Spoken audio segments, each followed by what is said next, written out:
여러분 안녕하세요. 베트남 창업TV 차길재입니다. 제가 가지고 있는 장사 재테크 수많은 실전 경험들을 여러분들께 공짜로 이렇게 많이 배워드리고 싶은 그런 마음입니다. 유튜브는 사실은 처음 하다 보니까 완전 신생아 초보자 단계입니다. 편집도 할 줄 모르고요. 그러나 저 유튜브를 자세히 보면은 상당히 내공이 있고 실속이 있다는 걸 아마 보실 겁니다. 그 차근차근 자세히 뜯어보면은 제가 가지고 있는 그 재테크에 관한 그 투자, 재테크, 장사 이쪽으로는 그 누구 못지않게 제가 공부를 많이 했습니다. 또 오랜 세월 동안 많은 경험을 가지고 있기 때문에 아마 유튜브를 지속적으로 보시면은 엄청나게 공짜로 도움이 되실 겁니다. 자, 한 가지. 오늘 아침에 이렇게 보니까 정부에서 또 국회의장 되신 분, 정세균 님이 집으로 돈 버는 건 국가 경쟁력 갉아먹는 일이다. 이렇게 이야기했습니다. 여러분 재테크에 상당히 관심이 많지 않습니까? 요즘 보면은 완전 건물인데 그 강남에 아파트 그 비싼 놈을 사게 놓으라고 분양받게 놓으라고 줄러서고 또 어디 좋다 그러면 그걸로 줄러서고 수백 대 1. 참 제가 그걸 보면서 너무나 한심스럽습니다. 경험이 없다 보니 그렇습니다. 지금 기업이나 개인이나 국가의 경영 방침에 맞서는 것은 바보짓입니다. 그거는 지금 국가에서 어떻게 하고 있습니까? 제도를 상당히 까다롭게 하고 있습니다. 그리고 세금도 많고 무겁게 물리고. 그래서 저는 이 장사 쪽으로 제가 누누이 얘기했었지 않습니까? 장사도 제도가 까다로워지면 먹을 것이 하나도 없습니다. 장사 자영업 다 쓰러진다는 이야기 하지 않습니까? 그 마찬가지로 이 부동산도 지금 한계에 와 있습니다. 이제 하지 말라. 그렇게 따지면 하시는 분들이 이렇게 할 말이 있을 겁니다. 지들은 말이야 실컷 다 해먹고 우리 먹고 말이야 이렇게 얘기할 수 있지만 이미 이제 때는 차는 저만큼 지나갔다 이렇게 보시면 됩니다. 아마 잘못 건드리면은 그게 5년 10년 동안 빼도 박도 못하고 그냥 내려가는 꼴만 볼 겁니다. 한심스럽죠. 그러면 은행 이자만 착착 내면은 기가 막힙니다. 그러니 가능하면은 하지 말라 하는 건 안 하는 것이 아마 낫다 이렇게 생각이 듭니다. 제가 경험자로서 후배님들한테 얘기 드리는 겁니다. 이거 잘 새겨드시면 좋겠다. 자, 내가 요거 또 내용을 하나 보겠습니다. 오늘 아침에 정보를 보겠습니다. 절박함 쏟아낸 신동민 롯데죠. 롯데 회장 아닙니까? 부인 자식 빼고 다 바꾸고 싶은 그 심정이다. 이렇게 얘기해놨습니다.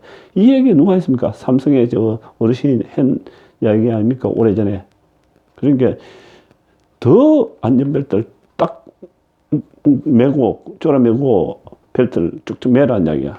이 대한민국 국내는 너무 어려워지니까 이제는 이제 좀 더 신경을 쓰고 이렇게 보자는 이야기입니다. 이 국내는 상당히 어렵다는 표현이겠죠. 이 롯데가 이렇게 얘기하는 이유도 있습니다. 국내 롯데 웬만한 거 다 안 됩니다. 잘 안 됩니다. 그리고 또 중국에 투자해가지고 완전 완패를 당했지 않습니까? 롯데가. 사실은 그래가 다 빼가지고 이분들이 반면에 신흥국, 즉 베트남, 캄보디아, 미얀마 이런 데 엄청나게 뿌리고 있죠. 잘 납니다. 거기다가 인도네시아 저번 때 가보니까 말도 못합니다. 인도네시아, 인도까지 점령 다 했습니다. 잘 나갑니다. 해에서 다 버리더랍니다. 이분이. 그래 비장함을 보이고 있지만 실질적으로 그게 이 이동을 해 쪽으로 이제 다 했다는 얘기입니다. 그리고 우리 개인도 이제 국내가 늘 안 된다고 얘기했지 않습니까? 어려워지면은 그에 따라서 잘 되는 쪽으로 이 사람들처럼 망가짐을 다시 가다듬고 좋은 쪽으로 환경이 좋은 쪽으로 이동해가는 게 현명한 짓이다 이렇게 생각이 듭니다. 또한 아까 부동산 얘기했지만 부동산 역시도 마찬가지예요. 부동산에 투자를 억지로 하려고 하지 말고 자 정부에서 어떻게 합니까? 돈의 물꼬란 것이 있습니다. 물만 물꼬가 있는 것이 아니고 돈의 물꼬가 지금 볼 때 부동산에서 주식 쪽으로 기업을 돌리기 위해서 내수를 돌리기 위해서 그쪽 쪽으로 털고 있습니다. 털고 있는 게 보이지 않습니까? 그러면 그쪽에다가 좀 놀자는 얘기입니다. 투자를 좀 하고. 그러면 내가 그런 쪽에 관심도 없고 전다 망한 소리만 들렸는데 뭔 그걸 추천하느냐 이렇게 얘기할 수 있는데 간단합니다. 그거 가서 정권에 가서 계좌 터가지고 반도체가 좋다니까 반도체 주식 사놓고 몇 개월만 가지고 있어 보자는 얘기입니다. 담은 1,000만 원이라도 이때 땡겨야죠. 생기고 그 다음에 또 경매 시장이 좋으면 경매 시장에 가서 또 놀마 또 됩니다. 그때 시대에 따라서 조금 변화를 주는 것이 살아가는데 훨씬 편합니다. 살기가 좀 편하죠. 경제적인 자유가 좀 있고. 제가 요 책을 또 중점적으로 하지 않습니까? 요 책을 중점적으로 하고 있는데, 오늘 뭡니까? 맑아짐에 먹을 게 없다, 이렇게 줄어든다, 이렇게 얘기했는데, 아까 그 말이 맞습니다. 그런데 제도가 까다로워지면 먹을 게 하나도 없다, 이 얘기입니다.